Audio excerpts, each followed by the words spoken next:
In a way, everything. So yeah, everything is in the mind, right?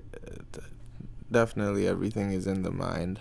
Uh, the the thing is, and what confuses us is, uh, basically, how much of that whole mind does each one of us really have access to, right? So yeah, everything is in the mind at large. The Collective. You're just Yeah, the saying the collective collective conscious. mind, Yeah. and in my opinion.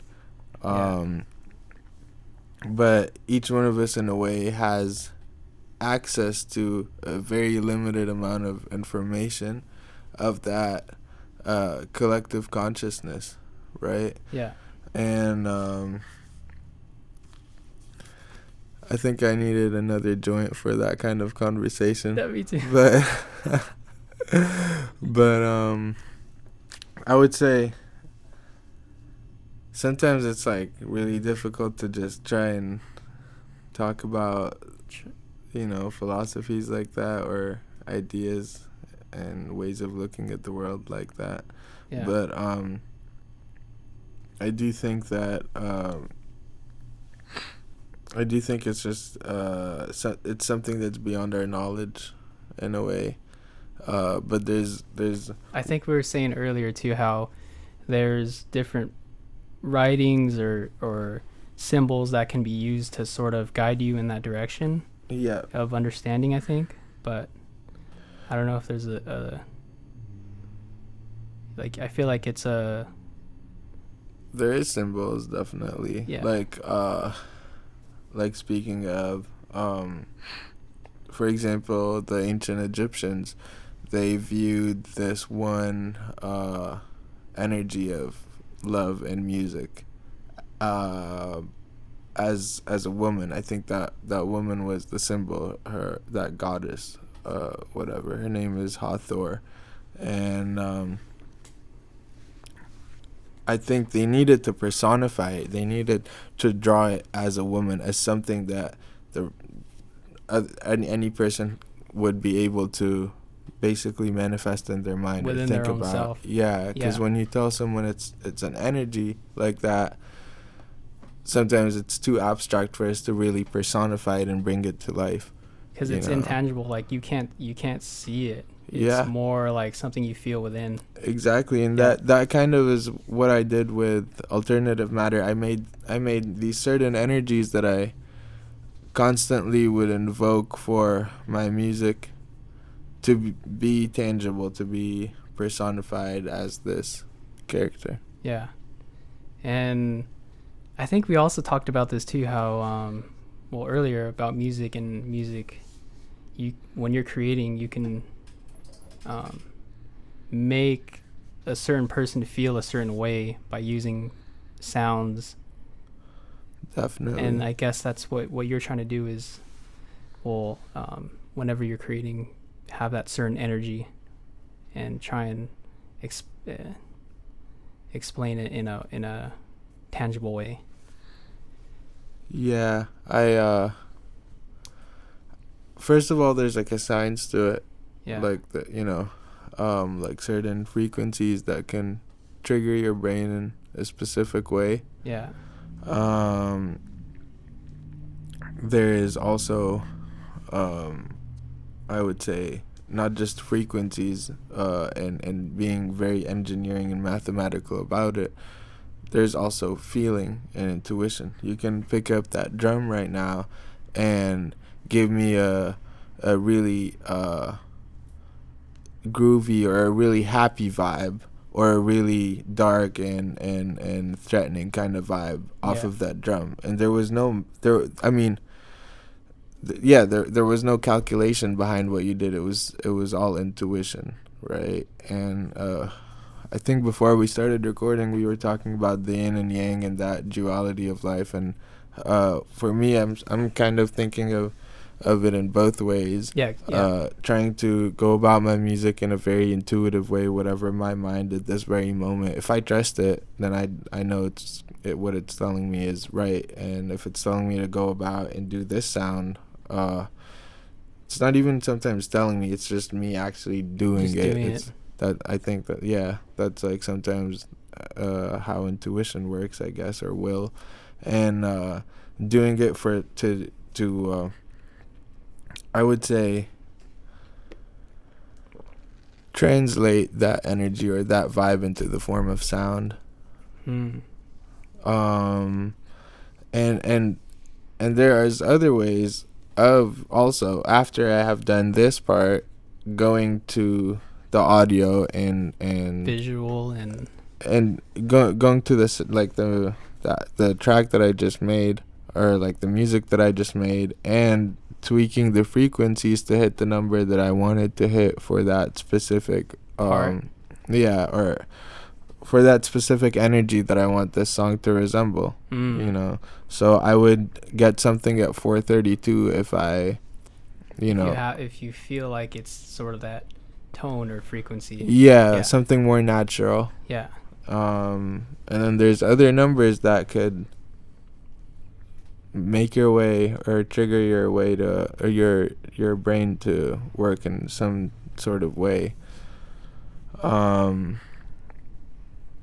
I think, like I said, it's about the balance, but I don't believe that the way to create a specific sound that really personifies or materializes or manifests that energy into the form of sound like that. I don't think it can only be an engineering mathematical equation. I think It takes most of both it is going to sides. take, yeah.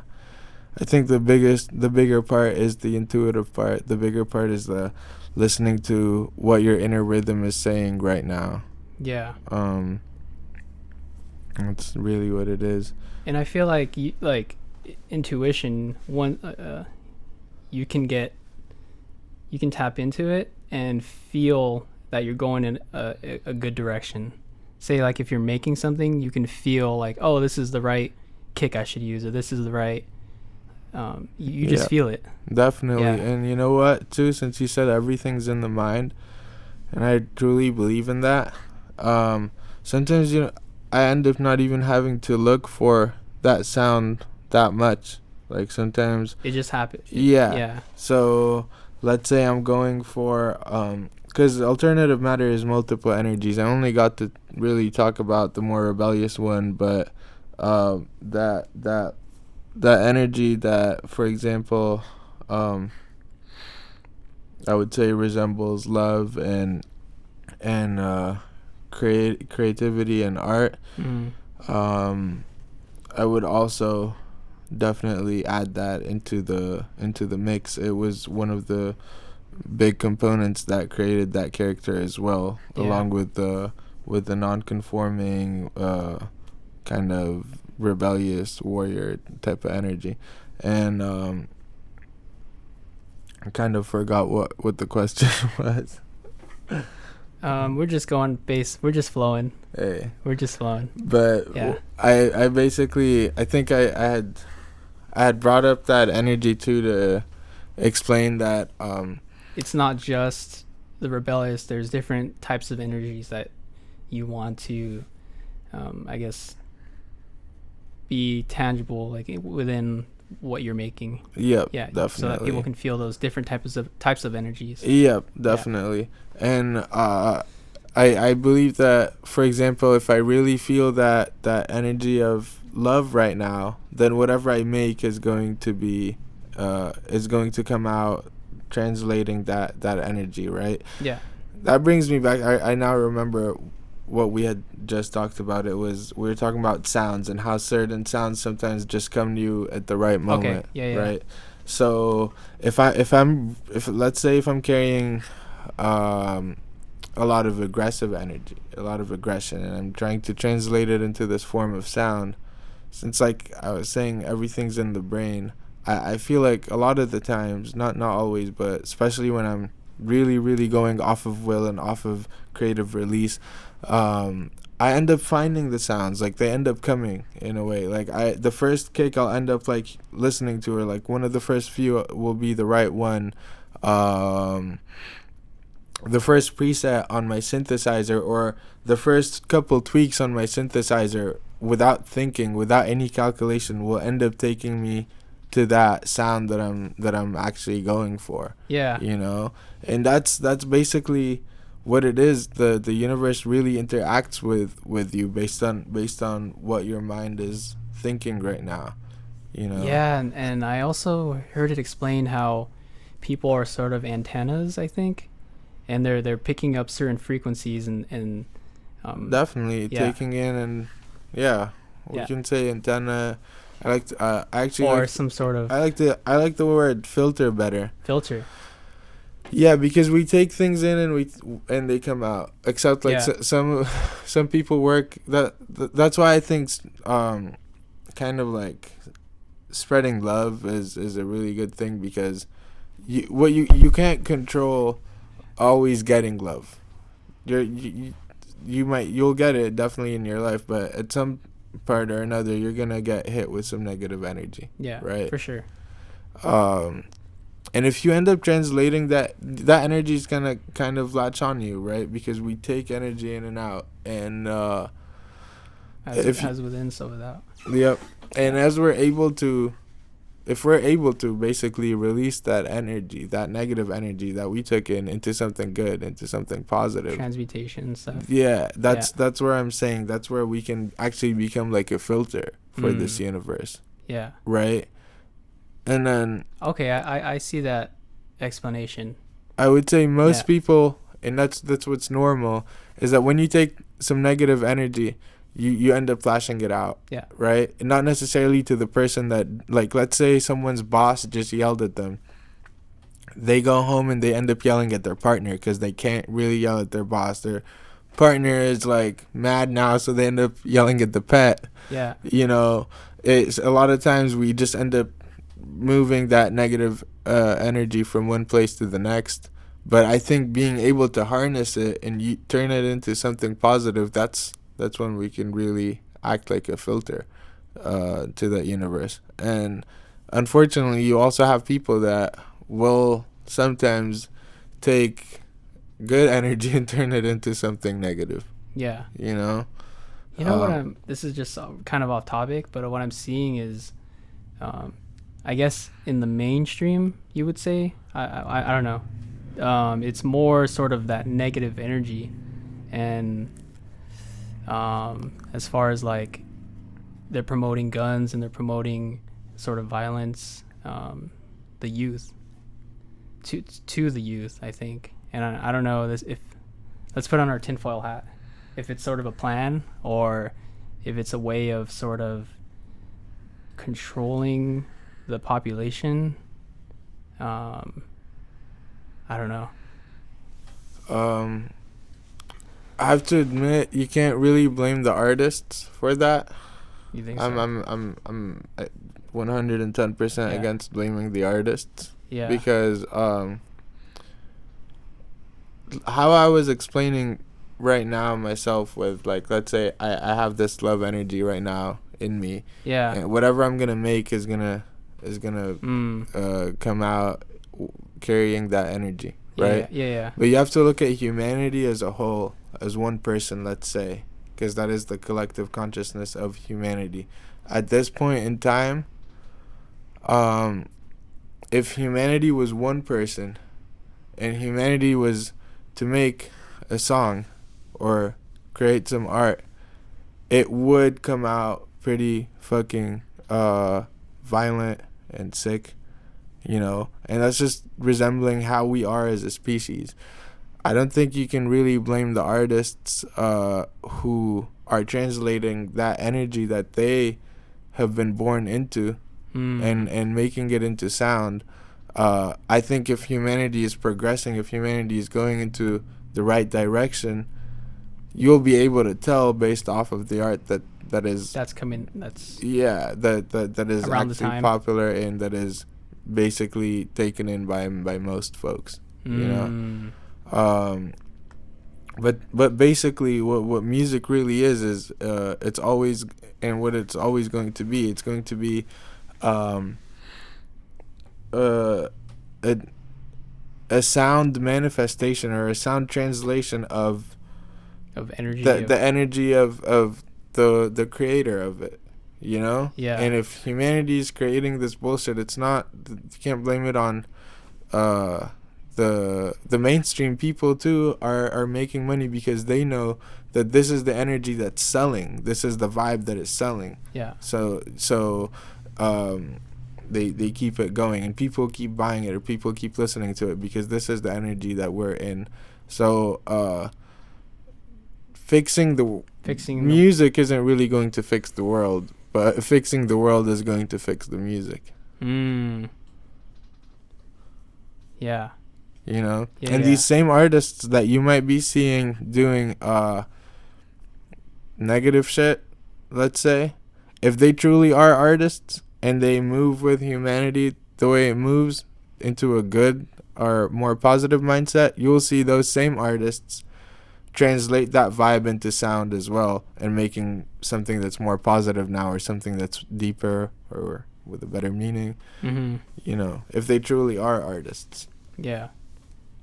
And if they're not, what would you, if they're not artists? Because there's a lot of artists like that are, I would say, well, I mean, what is an artist, right? Yeah. I feel like an artist is someone that expresses certain energies that are intangible into something that we can perceive with the human with eye. more, eye, ear, whatever it is. Feeling, yeah. Yeah, it could be taste even, dude. Some chefs taste, out there, there you go. they're artists. Yeah.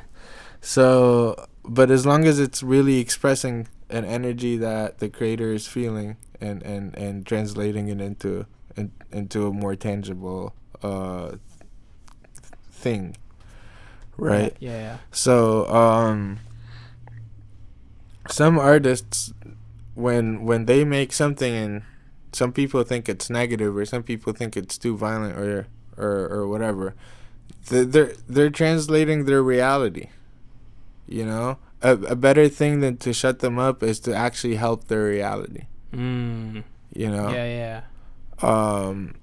But then some other people that I'm not even gonna call artists, they have seen how easy the formulas sometimes are getting into making, especially nowadays, into making a song that sounds not good, but like other songs that are played on the radio, for example. Yeah. You know, and they're not really translating an energy that they feel. Maybe they just are doing it's an energy that's already, that's I was gonna say, basically they're just copying something else. Yeah. They're kind of going off of like, oh, I think it would be super easy to sound like Lil Pump, right? Anyone can sound like Lil Pump if they really wanted to sound like Lil Pump. Yeah. And someone could see that and be like, you know what? I guess I can sound like this dude that's on the radio and make, you know, some money out of that. And those people I don't really consider artists. But someone who is in it just to express these feelings that they feel, and to translate those energies around them and those energies that make up their reality, I respect that, whatever the outcome is, even if the outcome is, like you said, violence and guns and all that, because they might be just really translating their reality for you. So someone who has grown up in that situation, what are they supposed to do? Not make art, not create, not express what they see? Yeah. I don't think that would be fair, you know. Like I said, I think stopping the music isn't gonna help anything. I think helping people live in a better situation will fix this. Let's say music that is bothering, or whatever. Yeah. Dude. So right now you said you're on your way to dropping a project, or you're very close? Very close. Very, very close. Very close. It's been a while. I was supposed to drop it a while ago. I actually was supposed to I was going to drop something back when it was still an audio visual thing, a duo with a visual person. Yeah. But you know, 2020 was a really crazy year, and I gone through a lot of changes in there, and those changes are actually somewhat some of the things that also helped shape Alternative Matter into the character that it is right now. Yeah. And it helped shape the sound of Alternative Matter, and it changed a lot of things, and I ended up not being comfortable with what I had made. That I basically had an album almost like of all unreleased stuff, but I was ready to drop an album by the end of 2019 or by the beginning of 2020, something like that. Yeah. And halfway through quarantine, I would say I kind of felt like I did not resonate with everything that was made already. I felt like I went through some really drastic changes that I don't really feel like I relate with what I had made months ago. And Yeah. I started making new sounds, and they were speaking to me a lot more as the character of Alternative Matter was growing, and as I started to understand it more and more as a counterpart, a different side of me, Yeah. which I think is in everyone. Yeah. Like I said, these energies, this energy of love and creativity, and this energy of rebelliousness and all that, they're in every person. Each person can invoke them on their own, and they can, get to know that side of them on their own. Yeah. For me, I was really getting to know that side of me uh, during lockdowns and times of lonesome, because before that I was way more extroverted. Yeah. And the more I got to know this side of me, or these energies, was the more they ended up shaping my sound.